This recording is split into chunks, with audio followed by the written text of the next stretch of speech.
So, and then we're gonna continue. Let's go for Good and Evil.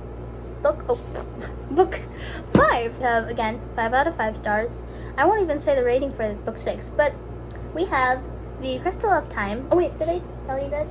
This one is Quests for Glory. This one is Crystal of Time, and now the king, the snake has, or a false king, has taken Tedros' throne, unfortunately, and now they have to escape him, and a lot of action again, a lot of stuff happening, and Sophie is unfortunately being manipulated by this false king, which is very sad. But again, oh wait, by the way, the theme, I forgot about the themes. Okay, the themes of these final books, I believe, is past and present. Okay, but yeah, tons of action, tons of battles, tons of magic, and very fun.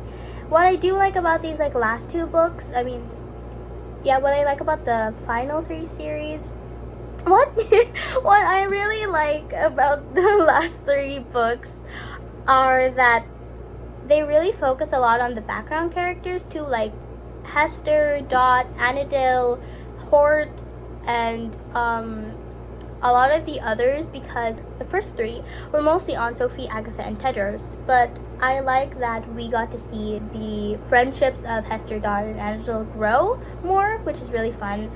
Book 6, look at that. It looks so pretty.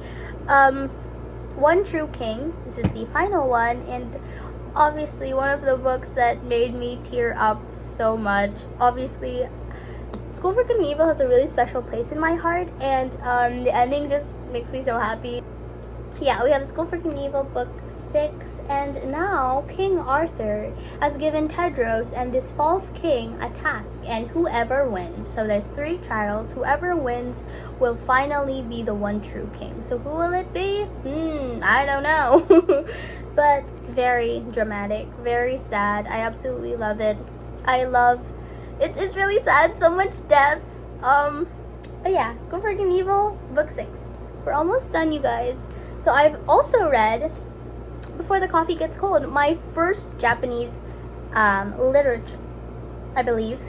First Japanese book I have read in 2024, and it's so fun. I definitely want to read more for 2025, but we have Before the Coffee Gets Cold. I do not know how to pronounce his name, but we're just gonna put it there. There you go. Okay.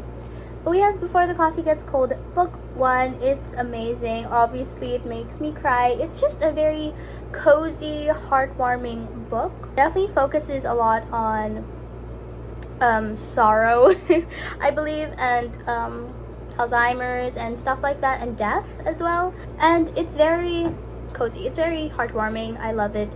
And the thing about this is there is this coffee shop that when you sit on this specific chair, you can be transported back to the past, and there are actually a lot of rules in this cafe, and you will know of all of those rules once you read this.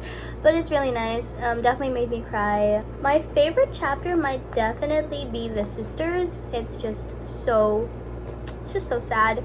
But yeah, ta-da! Before the Coffee Gets Cold, very fun.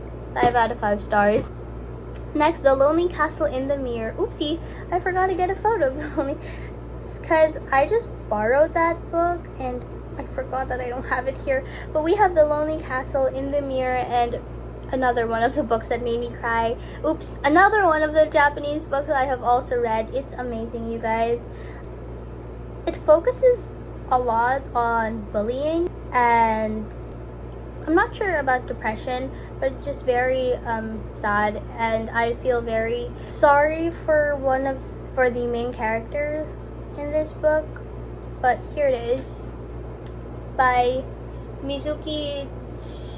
I won't say the last name. I have no idea how to pronounce it. But ta-da! But it's very heartbreaking because one of the main characters in this book gets bullied, so she finds her escape in the Lonely Castle in the Mirror. There is a test, so there are, I believe, 6 or 7 other students who have also entered and visited the castle, and they have to find this key for their wish for this one key, for their wish to be granted. It's definitely not like suspense. I actually expected it to be a bit more suspense, but mostly the ending is just really sad because all of these 6 or 7 characters, I believe, have been going through something, and their castle was just their way of escape, and it's kind of relatable.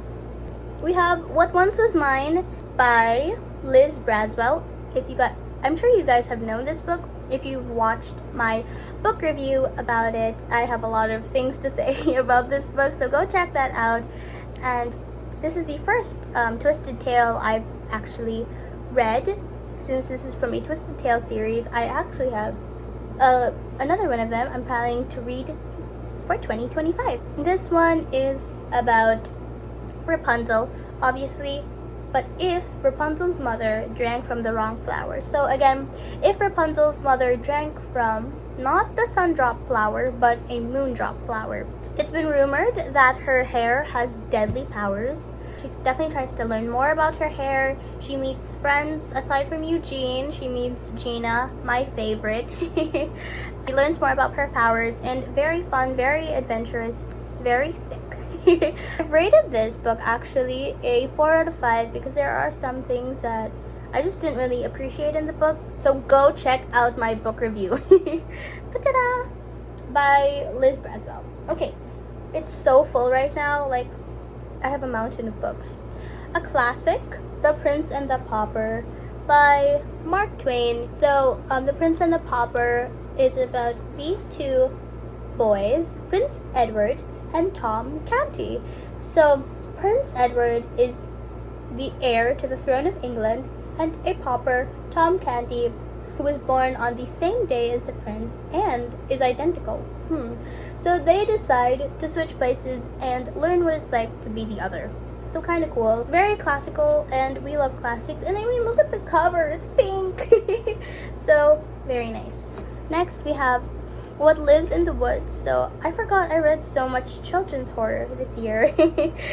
What Lives in the Woods by Lindsay Curry. I hope you guys can see that.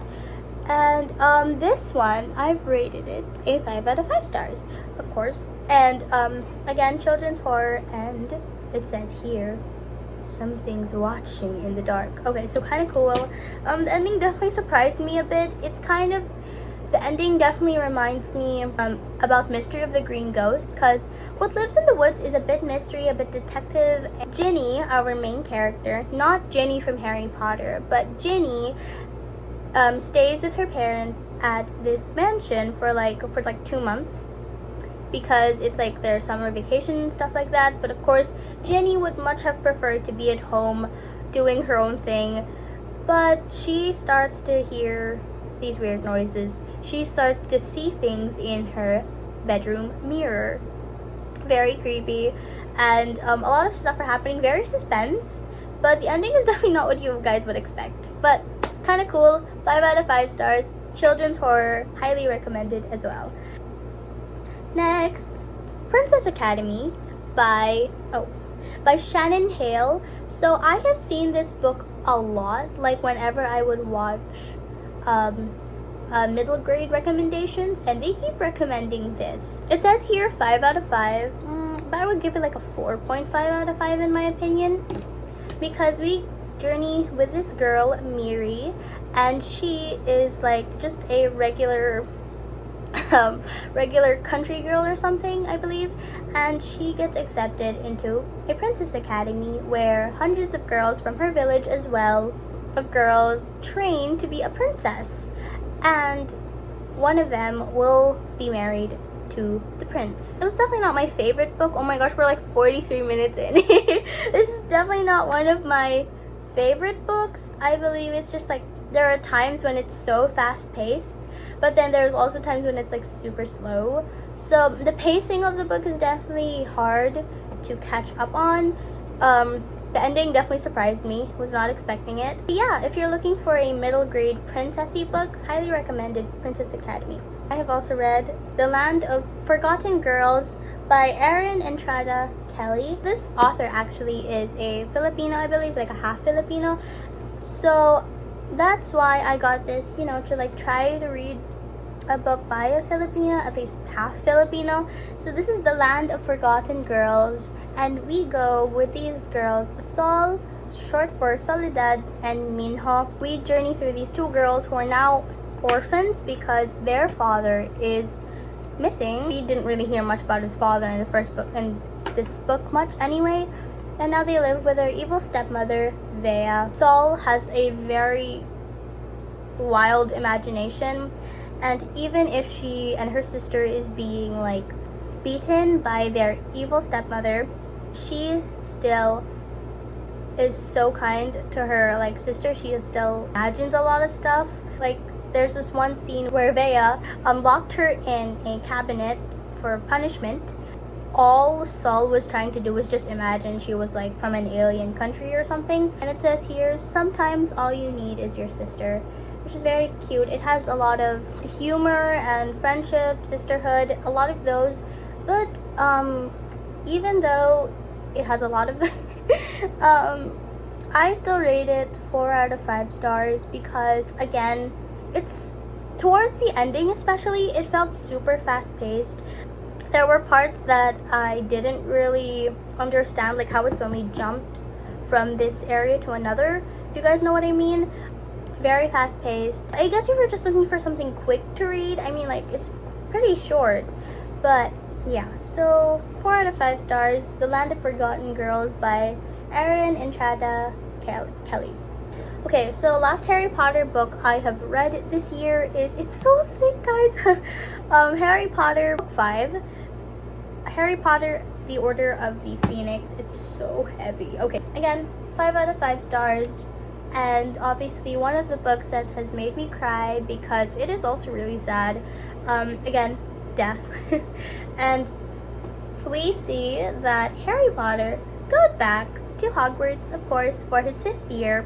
He is now 15, and dark times have come at Hogwarts, and the Dementors attacked on Harry Potter's cousin, Dudley. And now Harry Potter, when he gets back to Hogwarts, Professor Snape is teaching Harry Potter how to protect himself from like mind reading ish from Lord Voldemort. Pretty cool, pretty action, pretty sad as well. Yep, Harry Potter book 5, Order of the Phoenix. Rebecca of Sunnybrook Farm. Oh my gosh, guys, I forgot to get a photo again because that book was just like I just borrowed that book. I rated it 5 out of 5 stars. It was fun. It was very Anne of Green Gables type. We journey through Rebecca. Instead of being like an orphan or something like Anne, this time she has a lot of siblings to take care of, and she goes to live with her 2 aunts, Aunt Miranda, and I forgot the other one.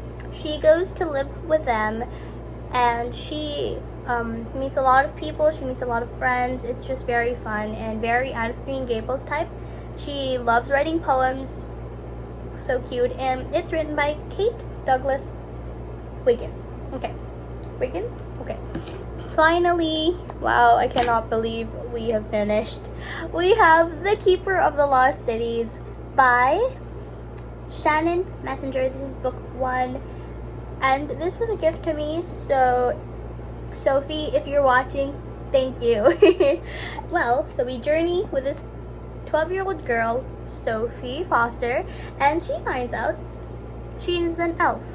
But she also has this secret. She is a telepath, meaning you can hear the thoughts of everyone around her, which when you think about it is a really, really insane power because like looking at her through the beginning of the book, she hates her powers. She has actually never told anyone that she is a telepath, even her own family. But one day, her whole life has changed when she meets Fitz, a mysterious boy who appears out of nowhere and who also reads minds. Okay, and she discovers somewhere she does belong, but she also needs to find out who her real family is and a lot of that. She also goes to this school trying to fit in, and it's just really cool, very adventurous. Very, very middle grade, I can definitely say.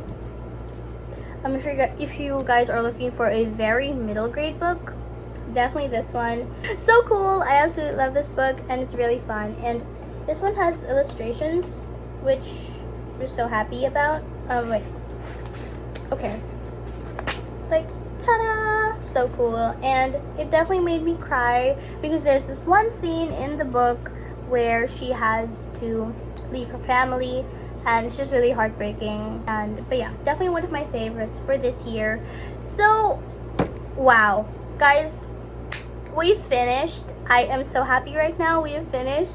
What a year it has been. I have read so many books. I've read so many characters this year, and I've had so much fun. I have read 36 books this year. I have reached my goal, and hopefully next year I could read a bit more. Yeah, guys, wow, I have read so much books, and I hope you guys will watch my other book reviews, my recent ones, and will probably even want to read some of these amazing books that I've read this year. But highly recommended. I highly recommend The School for Good and Evil. Amazing. I highly recommend The Inheritance Games, even though I did not really like it that much, but we're just gonna call it good because of the pretty cover. And I also highly recommend The Trumpet of the Swan. Amazing. I also recommend The Clackety if you're looking for a great children's horror book. Tenderwicks for a middle grade that's kind of like Little Women. Highly recommended. Alone for a apocalypse middle grade book. Highly recommend Alone by Megan E. Freeman. Keeper of the Lost Cities for middle grade fantasy if you're looking for something like Harry Potter. Oh my gosh, yay, thank you guys so much for watching. I will see you next time, and happy new year, I guess. Happy new year, and I am so excited for 2025 and what books I'm gonna read. But bye guys, thank you so much for watching, and don't forget to like and subscribe if you enjoyed this video. Bye bye.